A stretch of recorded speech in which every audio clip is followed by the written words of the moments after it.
अयोध्या रामलला का धाम, चलो वंदन को जाना है। राम की जन्मभूमि को चूम ये जीवन सफल बनाना है।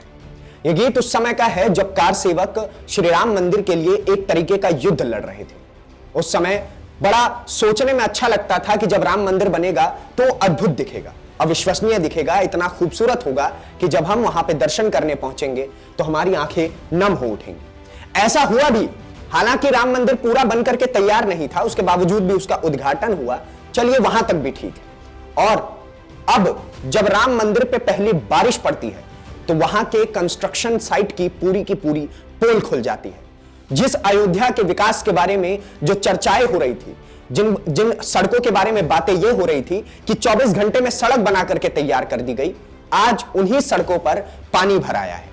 आज जिस राम मंदिर के बारे में चर्चा यह हो रही थी कि इस राम मंदिर को 1000 साल तक एक प्रकार की आंच नहीं आएगी, आज उसी राम मंदिर में बूंद बूंद करके पानी टपक रहा है, उस प्रांगण में जहां पे भक्त खड़े होते हैं अपने राम के दर्शन करने के लिए। तो क्या यह वही राम मंदिर है जिसकी कल्पना कार सेवक किया करते थे? क्या यह वही राम मंदिर है जिसकी कल्पना अटल बिहारी वाजपेयी और बाकी बड़े बड़े नेताओं ने की?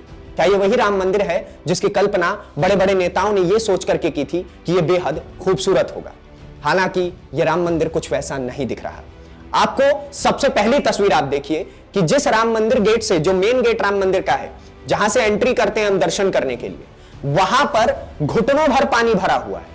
और जबकि वो ढलान वाला रास्ता बनाया गया था ताकि वहां पर पानी ना रुके, लेकिन उसके बावजूद भी वहां पर घुटनों भर पानी रुका हुआ है।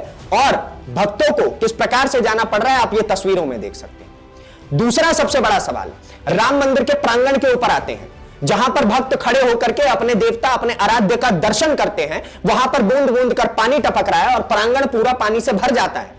तो क्या इस प्रकार से राम मंदिर का कंस्ट्रक्शन होना चाहिए था? एल&टी इस कंपनी ने इसका कंस्ट्रक्शन भी किया। और इसमें सबसे बड़ा सवाल किसके ऊपर उठता है?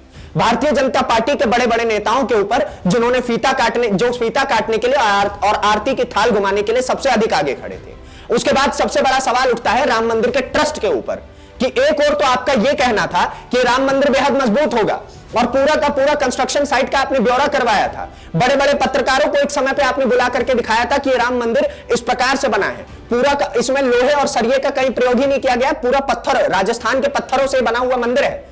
तो क्या राजस्थान के पत्थरों पर आप सवाल खड़ा करें, या सवाल आपके ऊपर खड़ा होगा कि जिस राम मंदिर के लिए लोगों ने जान गंवा दी, जिस आराध्य के वहां पहुंचने के लिए हजारों आरती की थाले घूमी, पूरा देश दिए से जगमगा उठा, आज उस राम मंदिर की कंस्ट्रक्शन साइट कुछ इस प्रकार से है कि भक्त अगर दर्शन करने जाए तो क्या वो 7 समंदर पार करके दर्शन करने जाएगा? आज के समय में सबसे बड़ा सवाल यह है कि जिस कंस्ट्रक्शन साइट की आप वाहवाही कर रहे थे, आज आपका वो कंस्ट्रक्शन साइट कहीं ना कहीं बहुत ज्यादा फीका पड़ गया है और आपका राम मंदिर कहीं ना कहीं, ना केवल आपका, वो हम सबका राम मंदिर है, और वो राम मंदिर केवल आज एक ऐसा साइट बन करके रह गया है कि भक्त दर्शन करने जाना भी चाहे तो उनको घुटने भर पानी में तैर करके जाना पड़े। साथ ही ना केवल इतना, राम मंदिर तो अलग कर दीजिए, जो आसपास सड़कें बनाई गई थी, जिन्हें वर्ल्ड क्लास सड़कें कही गई थी, जो रातों रात बन करके तैयार हुई थी, 18-18 घंटे में किलोमीटर के हिसाब से सड़कें बन रही थी, उन सड़कों तक पर पानी भरा हुआ है। जिस राम मंदिर के आसपास में जो भी एरिया डिजाइन किया गया था कि यहां पर अगर श्रद्धालु आएंगे, जो भी लोग यहां पर भक्त आएंगे, दर्शन करने आएंगे, वो उन लोगों को कोई समस्या ना हो, उनके लिए सबसे बड़ी समस्या है आपने ही खड़ी कर दी। नो ड्रेनेज सिस्टम, कोई ड्रेनेज सिस्टम का कोई अच्छा वो नहीं है, ठीक है। साथ ही राम मंदिर में भी ड्रेनेज सिस्टम अच्छी तरीके से काम नहीं कर रहा है। और मुझे तो एक समय पे एक और भी चीज याद आ रही है कि एक समय पे बिहार के बड़े बड़े पत्रकार आकर के वहां दिखा रहे थे कि ये देखिए, ये है वर्ल्ड क्लास सड़कें। वो सड़कों के लिए वायरल हुए हैं वो पत्रकार भी। हकीकत में आज देखिए कि वो सड़कें कुछ अच्छा काम नहीं कर रही।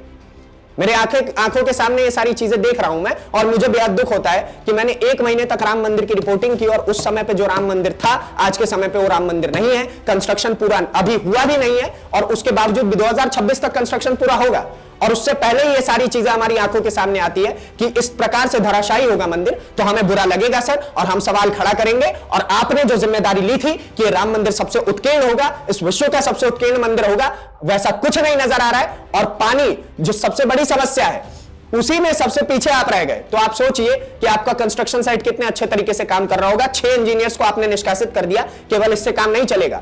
एलएनटी के ऊपर सवाल खड़ा होता है, जिसने उसका कंस्ट्रक्शन साइट का टेंडर लिया था। साथ ही इंडियन गवर्नमेंट के ऊपर भी सवाल खड़ा होता है, क्योंकि आसपास की सड़कें आपने बनवाई थी। और तीसरा, उत्तर प्रदेश गवर्नमेंट पर भी सवाल खड़ा होता है, क्योंकि उत्तर प्रदेश गवर्नमेंट जब राम मंदिर का उद्घाटन होने वाला था, उस बीच में योगी आदित्यनाथ लगातार 10 चक्कर लगा चुके थे, केशव प्रसाद मौर्य 10 चक्कर लगा चुके थे।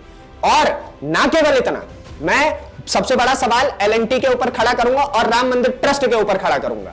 ये सारे लोग कहीं ना कहीं इन सभी के ऊपर सवाल खड़ा किया जाएगा कि क्या ये भ्रष्टाचार कहलाए, या जो हिंदुओं ने चंदा इकट्ठा करा था उसके ऊपर एक सेल कहलाया जाए। ये सब कुछ बड़ा सवाल है। बाकी आप कैसी राय क्या है राम मंदिर को लेकर के, हमें कमेंट बॉक्स में जरूर बताइए। अगली वीडियो में आपसे फिर से मुलाकात होगी, तब तक के लिए दीजिए इजाजत।